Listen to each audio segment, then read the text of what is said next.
तो अब मैं पढ़ा रहा हूँ इलेक्ट्रिक फील्ड इंटेंसिटी का x component, y component, z component आप कैसे निकालेंगे। x, y और z कंपोनेंट आप जानते हैं कि इलेक्ट्रिक फील्ड इंटेंसिटी को सिंपली हम इलेक्ट्रिक फील्ड भी बोलते हैं। यह एक वेक्टर क्वांटिटी है, तो वेक्टर क्वांटिटी है तो इसका x, y और z तीनों कंपोनेंट होगा। हम तीनों कंपोनेंट निकालना सीखते हैं। आइए मैं लिखता हूँ, जैसे मैं लिखता हूँ वेक्टर E। तो वेक्टर E का क्या फॉर्मूला होता है? Simple 1/4 q by r square, और यहाँ r कैप मैं डाल दूंगा। हाँ यस, और इसको वेक्टर के फॉर्म में क्या होगा ये मैं पढ़ा रहा हूँ। तो इसका x, y और z कंपोनेंट ये हो जाएगा 1/4 q by r क्यूब डाल दूंगा, और यहाँ वेक्टर r हो गया। तो जब वेक्टर के फॉर्म में मैंने इसको डाल दिया, ठीक है, तो आप जानते हैं इसके अगली पंक्ति में मैं क्या लिखूंगा। इसके अगली पंक्ति में लिखूंगा इधर भी लिख दूंगा और उधर भी लिख दूंगा। ये जो वेक्टर E है, वेक्टर E को मैं लिखूंगा EXI plus EYJ, EXI EYJ और EZ के मैंने क्या लिखा, मैंने जो लिखा उसको मैं बता रहा हूं कि ये जो वेक्टर E है, किसी वेक्टर को हम x, y और z के कंपोनेंट में लिख सकते हैं। तो यहां भी मैंने लिखा वेक्टर E को लिखा EXI cap plus EYJ cap.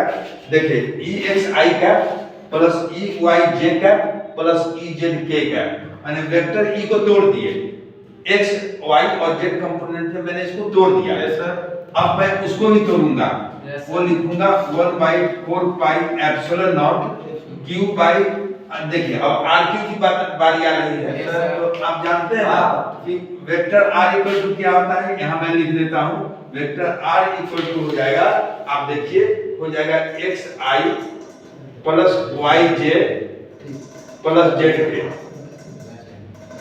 ये वेक्टर I को मैं ऐसे लिख सकता हूँ xi plus yj plus zk। अगर आप इसका मोड लिखेंगे, मोड वेक्टर r, तो ये क्या हो जाएगा बच्चों, ये हो जाएगा root under x square plus y square plus z square. होगा कि नहीं? किसी वेक्टर को मोड हम ऐसे निकालते हैं और यहाँ पर r क्यूब डाले हुए हैं। हाँ देखिएगा ध्यान से, ये मोड r को हम सिंपल r भी लिख सकते हैं, कोई प्रॉब्लम नहीं है। मोड r ही r होता है, क्यूब डालेंगे तो ये रूट पर क्यूब हो जाएगा, यानी पावर 3/2 होगा। एक मिनट देखिए, इस पर पावर 3/2 हो जाएगा। ये यहाँ पर मैं लिखूंगा तो एक लाइन तो मैं ये लिखूंगा कि x square plus y square plus z square, ये स्क्वायर है x square plus y square plus z square, और इसका पावर क्यूब मैं कर दूंगा।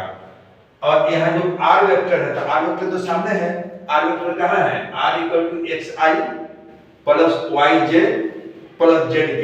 तो यहाँ मैं लिखूंगा xi plus yj plus zk। बच्चों मैं इलेक्ट्रिक फील्ड को के तीन कंपोनेंट को अलग अलग करके बताना लिखना सिखा रहा हूँ। yes, आप जानते हैं कि इलेक्ट्रिक फील्ड का सिंपल फॉर्मूला होता है वेक्टर E इक्वल टू 1/4 आप ही जानते हैं ना। yes, अनुपम, सत्य, आलोक, आप ही जानते हैं ना कि वेक्टर E इक्वल टू क्या होता है। मैं जितना बार बोलूंगा उसमें याद हो जाएगा।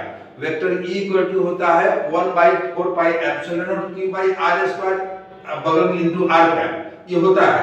लेकिन जब हम r कैप को वेक्टर के फॉर्म में लिखेंगे तो वेक्टर r by r नीचे आ जाएगा, तो r स्क्वायर से जब r को मल्टीप्लाई करेंगे डिनोमिनेटर में, नीचे में, तो r क्यूब नहीं हो जाएगा।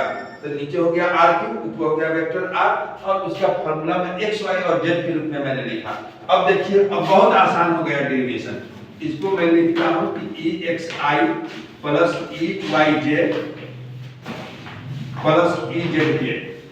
ये तो बहुत नॉर्मल बात है, इसमें तो कोई प्रॉब्लम नहीं है।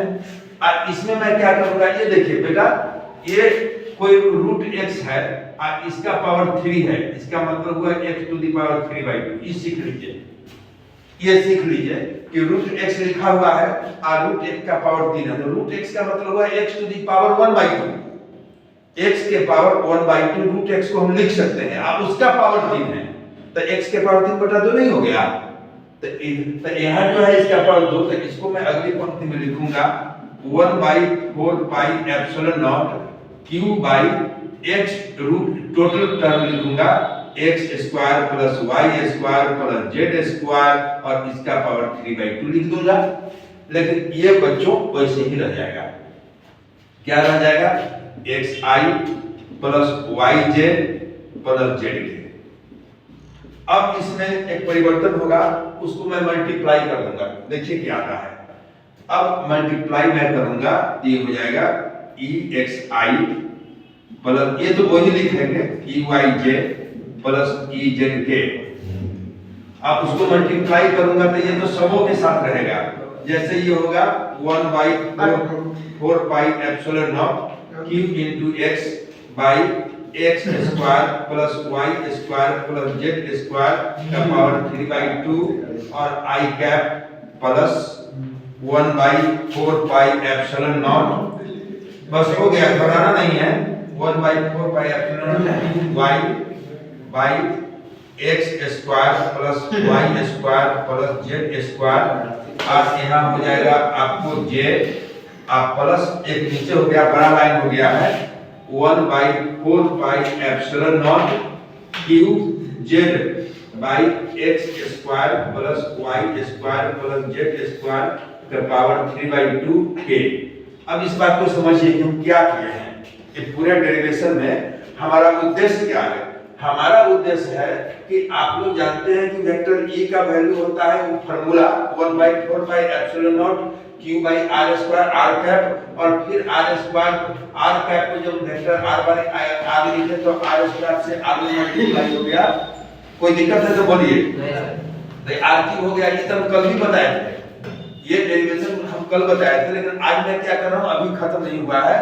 आज मैं क्या किया, मैंने इसको अलग अलग टर्म में तोड़ा। मैं बस अब 2-3 लाइन लिखने जा रहा हूँ। बस एक मिनट 2-3 लाइन लिखने जा रहा हूँ। देखिए क्या मैं लिख रहा हूँ।